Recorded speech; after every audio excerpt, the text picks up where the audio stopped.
Hello, welcome back to the channel. In this video, I'm going to create a quick in-depth review about this cryptocurrency platform, which is SafePal Wallet. So to get started with a quick breakdown and analysis about this platform, which is SafePal.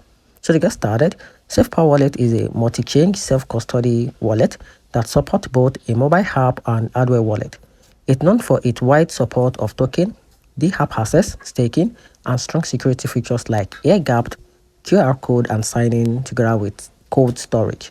It's a solid choice for users who want a versatility with extra layers of protection.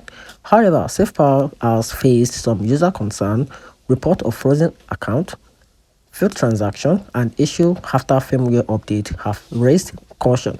While the wallet is secured and full featured in 2025, it's best used by experienced users who double-check the app backup recovery phrase and take care during update.